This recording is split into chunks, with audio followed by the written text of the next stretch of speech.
redes sociales, pasa por una revisión de carácter constitucional. Y como no podía ser de otra manera, verificando desde la actual Constitución, desde la Constitución de Montecristi, que justamente el día 20 de octubre cumplía 10 años.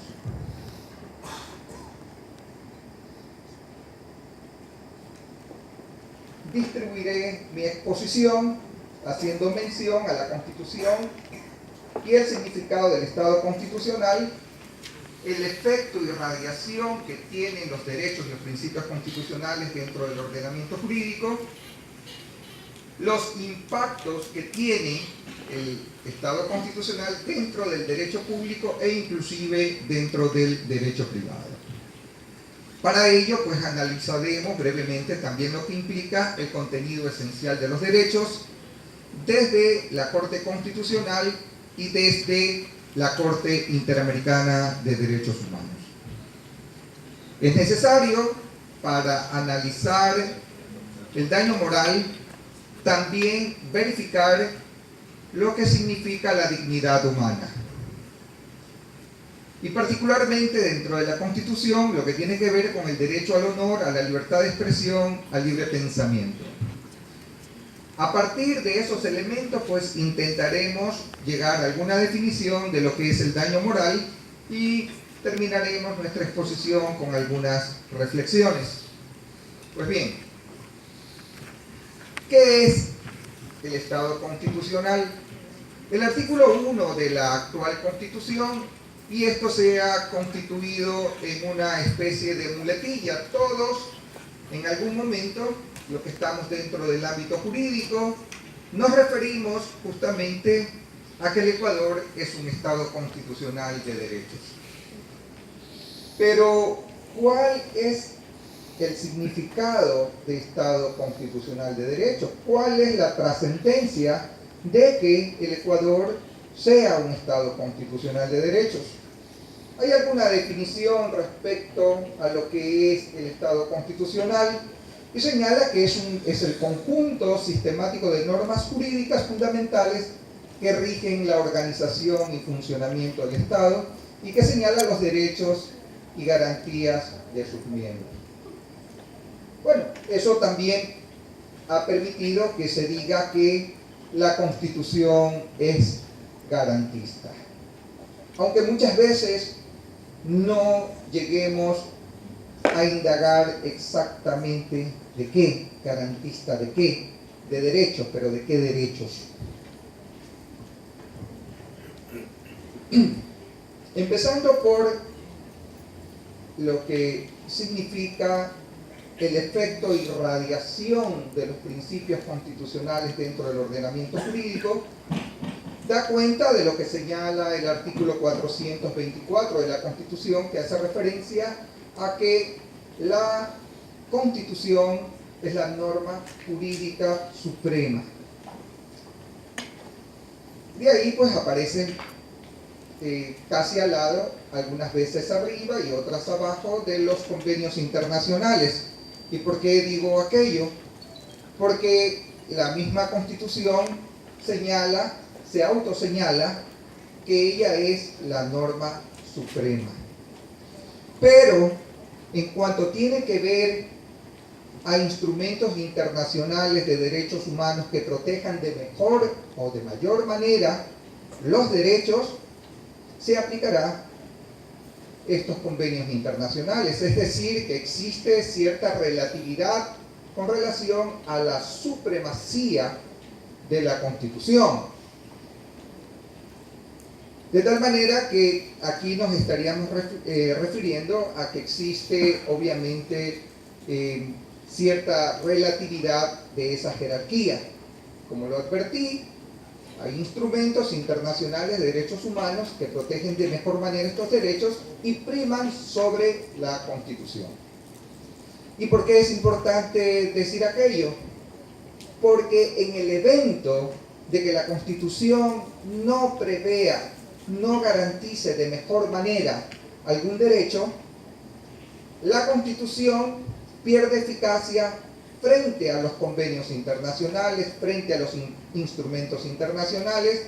Y digo esto porque en su momento pues veremos cómo la jurisprudencia de la Corte Interamericana de Derechos Humanos tiene primacía sobre el ordenamiento jurídico nacional. Y obviamente al referirme a este proceso de supremacía constitucional, implica dentro del Estado constitucional que los principios ejercen también primacía sobre leyes orgánicas, leyes ordinarias y demás normas dentro del ordenamiento jurídico. Pero lo importante es que dentro del Estado constitucional de derechos, las leyes no pueden ir al margen de lo que dice la Constitución.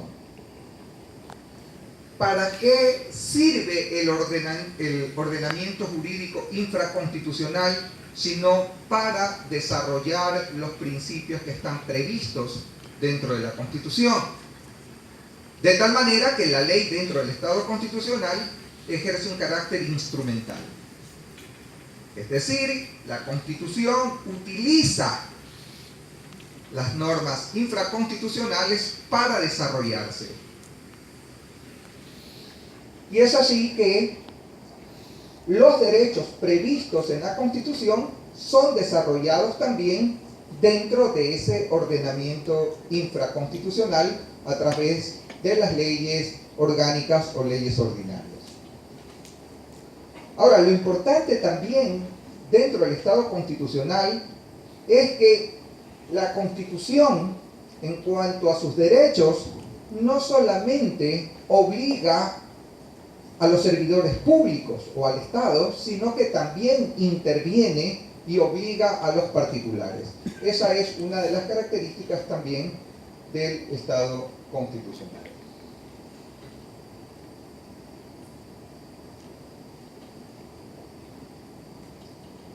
Bien, creo que porque estamos obviamente también con la presencia de estudiantes de una universidad, de una facultad de Derecho, pues pudiera resultar necio para el caso de los colegas ya que están en ejercicio profesional y muchos que están en la docencia, pero creo que sí es importante señalar que la Constitución está integrada por principios y que estos principios son mandatos de optimización. ¿Y cómo o qué significa aquello de mandatos de optimización? Quiere decir, de manera concreta, por ejemplo, cuando hablamos, por ejemplo, del derecho a la honra, del derecho al honor, están señalados de una manera muy general. No nos dice mayormente el contenido de lo que es ese derecho constitucional, de tal manera que la ley lo que hace, al ser instrumento de los principios constitucionales, es desarrollar, optimizar a efectos de que se cumpla en el mayor grado posible, que se satisfaga en el mayor grado posible el derecho, como había mencionado, el derecho al honor y a la honra. Como ejemplo, ¿verdad? Pero hay algo que también hay que tener presente, y es que ¿quiénes son los que desarrollan estos mandatos de optimización? Según nuestra estructura del Estado, aparece una Corte Constitucional que es el más alto tribunal de administración de justicia constitucional, que tiene facultades para interpretar la Constitución, que tiene facultades para administrar justicia constitucional. Hace labor de control constitucional, interpretación constitucional y administra justicia constitucional. Y es a la Corte Constitucional, como máximo intérprete de la Constitución, la que está obligada a decirnos exactamente el contenido esencial de los derechos. Es decir, la interpretación que hace la Corte Constitucional de los Derechos es justamente el contenido que debe tener cada norma o principio constitucional. Porque como lo hemos advertido de la lectura llana del articulado constitucional, no vamos a encontrar desarrollado mayormente, ¿sí?, la dimensión del derecho constitucional.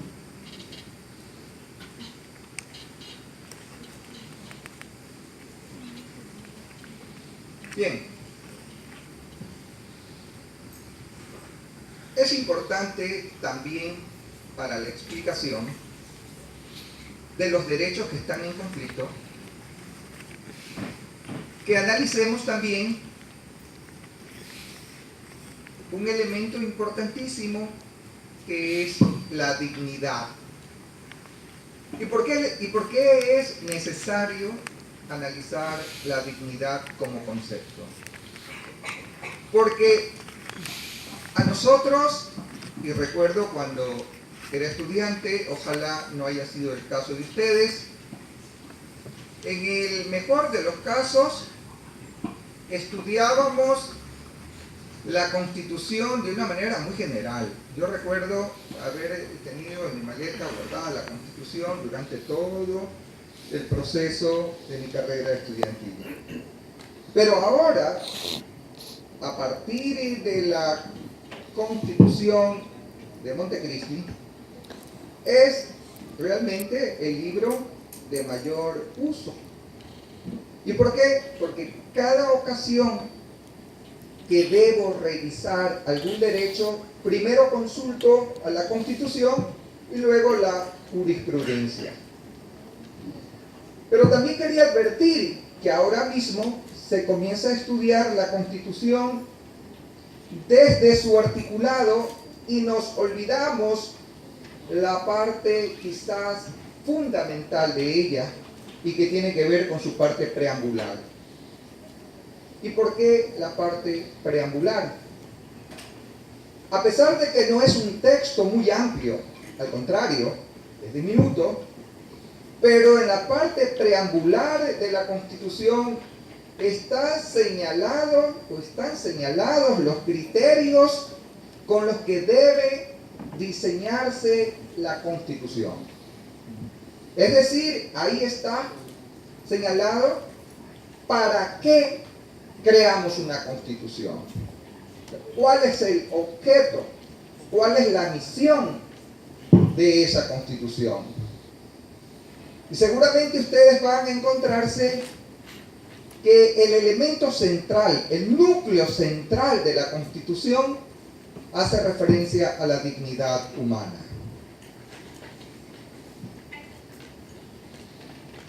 Decía que en la parte preambular y en el resto de articulados, si vamos al artículo 84 también de la Constitución, esta dice que la Asamblea Nacional y todo órgano con potestad de crear normas está en la obligación de adecuar los principios constitucionales, ¿verdad? De adecuar las leyes a los principios constitucionales e instrumentos internacionales de derechos humanos. ¿Para qué? Para lograr la dignidad de las personas. Ahí está señalado, obviamente, cuál es la razón de ser del ordenamiento jurídico dentro de la Constitución. Bien.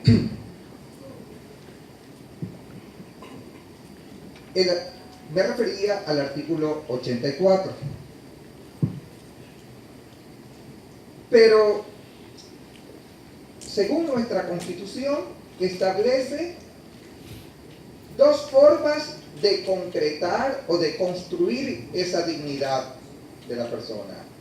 De manera material, a través de los derechos del summa causae o los derechos del buen vivir. Quizás cuando se estuvo discutiendo en la Asamblea Constituyente sobre la dignidad humana, es seguro de que jamás se pusieron de acuerdo. Porque hablar de dignidad es hablar de una categoría conceptual muy subjetiva. Y para evitarse una discusión de carácter filosófico, de carácter metafísico, entonces dijeron, bueno, no nos pongamos de acuerdo de pronto en el significado de lo que es la dignidad humana, pero sí en lo que no es digno. Y entonces se plantea aquello de que la persona que no tiene acceso al trabajo, la persona que no tiene acceso a la salud, la persona que no tiene acceso a una vida digna, ¿verdad?, se le está afectando esa dignidad. Pero también esa es obviamente la forma como la Constitución construye materialmente la dignidad humana. Pero hay otra parte, que es la dignidad moral. ¿Y qué es esa dignidad moral?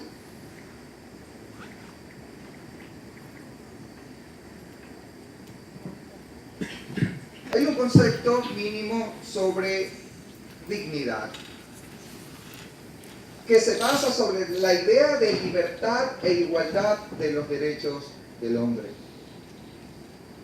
Pero también dice que todo ser humano es persona y es el centro de todos los valores que la circundan. La dignidad de la persona humana es universal e inviolable. Todo ser humano, por el solo hecho de ser persona, indistintamente de su condición, posee esta dignidad.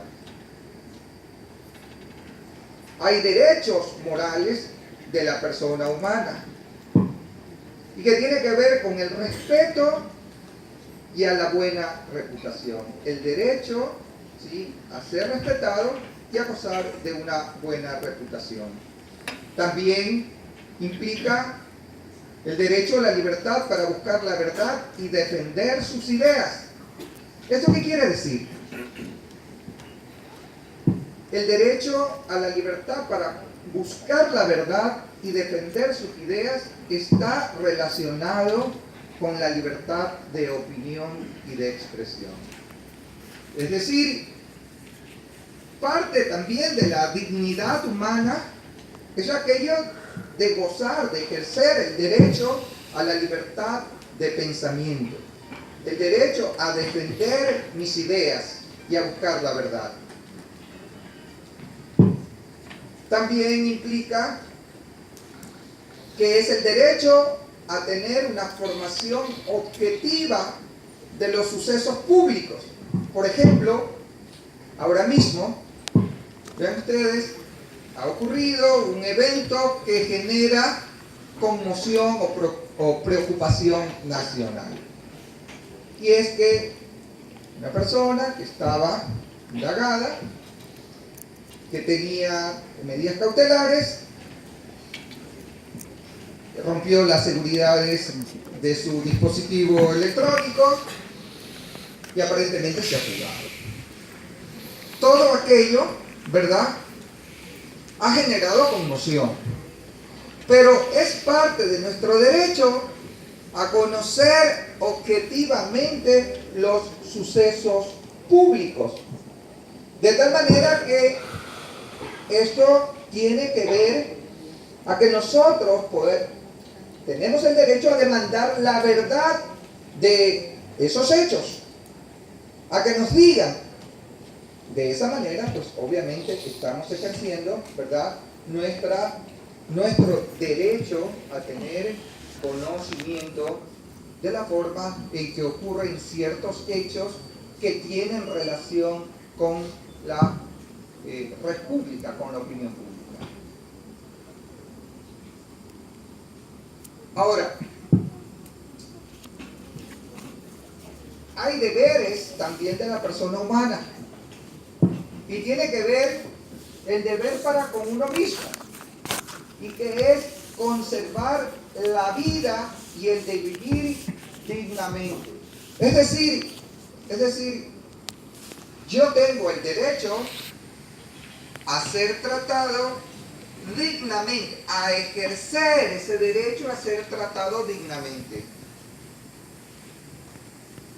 Y vean, y no solamente se constituye en un derecho, sino también un deber. O sea, es mi deber ejercer el derecho a una vida digna. Pero también hay un deber con relación a las demás personas.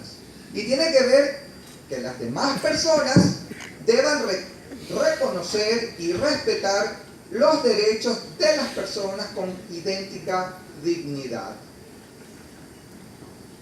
Es decir, esta es una relación entre iguales. Y ya creo que comienza ya a sospecharse hacia dónde apuntamos. Es decir, la Constitución nos garantiza derechos, ¿sí?, equivalentes. No prima un derecho sobre otro. Vean ustedes, ya Immanuel Kant refería aquello de la dignidad humana. Decía que aquello que tiene precio puede ser sustituido por algo equivalente. En cambio, lo que se halla por encima de todo precio y por tanto no admite nada equivalente, eso tiene una dignidad.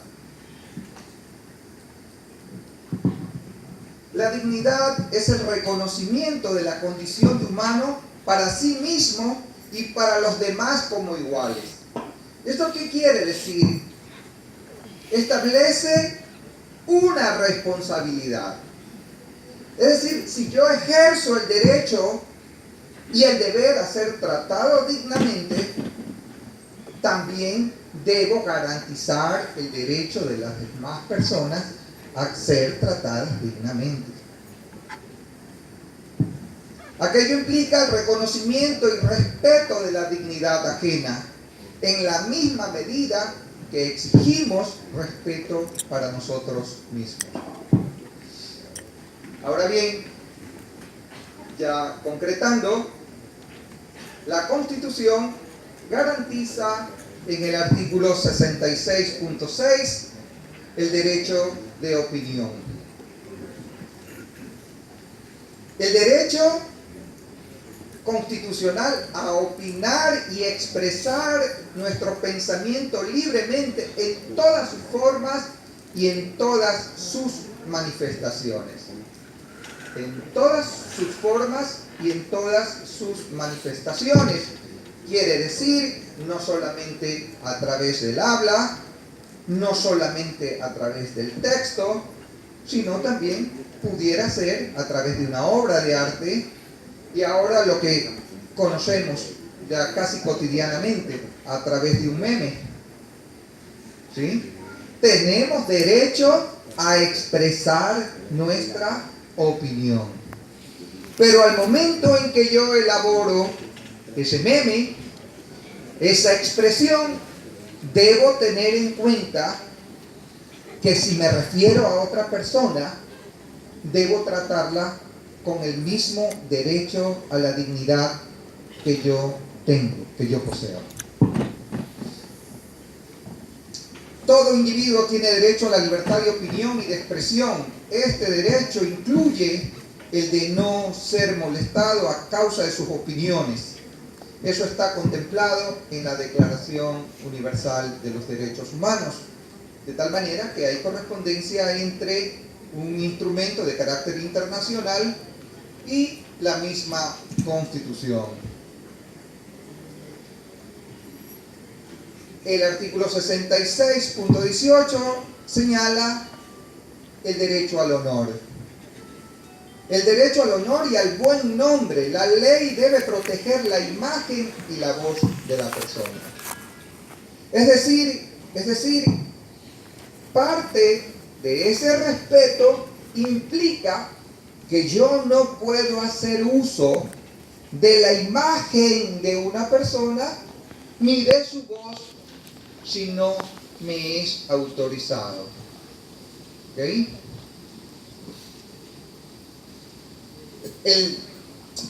¿Qué es el derecho al honor? El derecho al honor es el respeto y la buena opinión que se tiene de las cualidades morales y de la dignidad de una persona. En esa línea, ahí también tenemos un instrumento internacional, tenemos el Pacto de San José, establece que toda persona tiene derecho al respeto de su honra y al reconocimiento de su dignidad. Vean ustedes, esta categoría se repite constantemente, la dignidad. Por lo que podríamos decir con exactitud en cuanto a estos derechos: derecho a la libre expresión, el derecho al honor, el derecho a la dignidad, que la dignidad es el bien jurídico protegido constitucionalmente a través de los instrumentos internacionales y también por normas infraconstitucionales.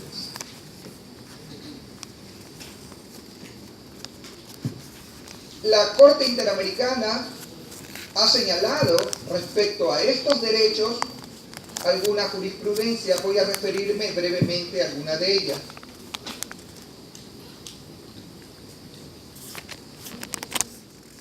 La Corte ha señalado que podemos ejercer libremente nuestro derecho de expresión y de pensamiento, pero también señala que la reputación de los demás puede ser motivo para fijar responsabilidades ulteriores en el ejercicio de la libertad de expresión.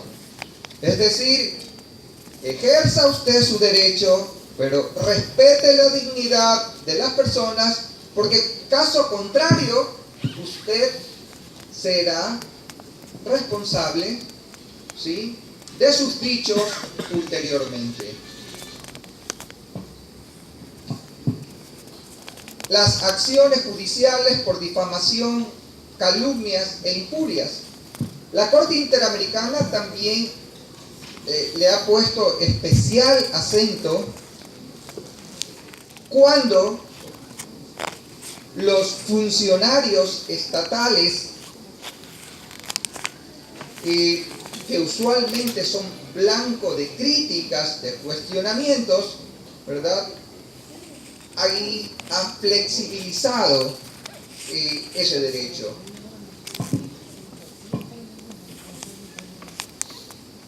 Dice que en asuntos de interés público, los servidores públicos no deben iniciar acciones judiciales por la vía penal, sino por la civil, aplicando el estándar de la real malicia. Es decir, esto nos viene directamente de la Corte Interamericana, ¿ok? Porque además dice que el servidor público, el personaje público, tiene un nivel de protección inferior al de los particulares en cuanto a la protección de su, digamos, de alguna manera, de su dignidad. ¿Por qué? Porque obviamente está expuesto públicamente. Y entonces, para evitar de alguna manera que desde el poder se persiga a las personas que emiten sus opiniones, sus criterios, ¿verdad?, puedan perseguirlos. Yo creo que de alguna manera el caso del Universo resulta paradigmático, ¿no? Y entonces dice que debe aplicarse, ¿verdad?, el estándar de la real malicia. ¿Eso qué quiere decir? Son dos aspectos que hay que analizar. Uno, que señala que la vía por la que debe reivindicarse o establecerse la responsabilidad ulterior es la vía civil. Y lo otro es que al aplicar el estándar de la real malicia, le genera la carga de la prueba de aquel que acusa de la afectación de su derecho y no, obviamente, del emisor de la opinión o de la acusación.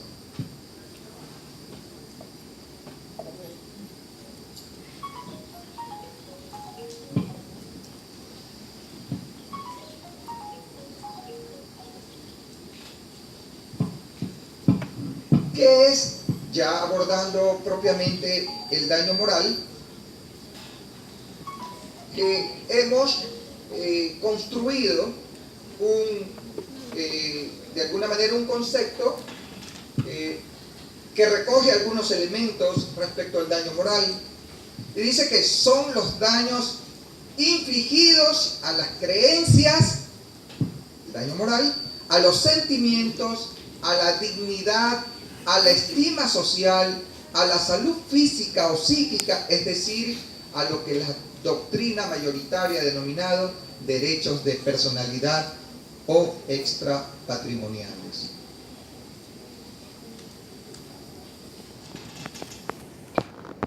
En aras del tiempo, y porque solamente estoy estableciendo el marco dentro del que los expositores que me van a suceder en la palabra lo desarrollarán desde distintas perspectivas, desde la perspectiva civil, desde la perspectiva penal e inclusive desde una perspectiva eminentemente técnica e investigativa. Y entonces quisiera establecer ya algunas reflexiones. Al final, ¿qué son las redes sociales? ¿Son medios de comunicación? En estricto sentido, obviamente es un medio, es un instrumento por el que nos comunicamos. Pero ese medio de comunicación genera opinión pública a través de los comentarios que se hacen a través de las redes sociales. Se genera opinión pública. La opinión pública, bueno, veamos qué es la opinión pública, pues, para ver si esas expresiones que se hacen a través de las redes sociales generan opinión pública. Una opinión se denomina pública no solo porque es del público, sino también porque implica la red pública, es decir, la cosa pública. Es decir, algunos argumentos de la naturaleza pública, tales como los intereses generales, el bien común y los intereses colectivos. Entonces, esta es la opinión pública, cuando se emite algún comentario, cuando se sube un video malicioso, se está generando opinión pública. Tiene que ver, por ejemplo, esos videos de venganza, cuando dentro de las parejas uno sube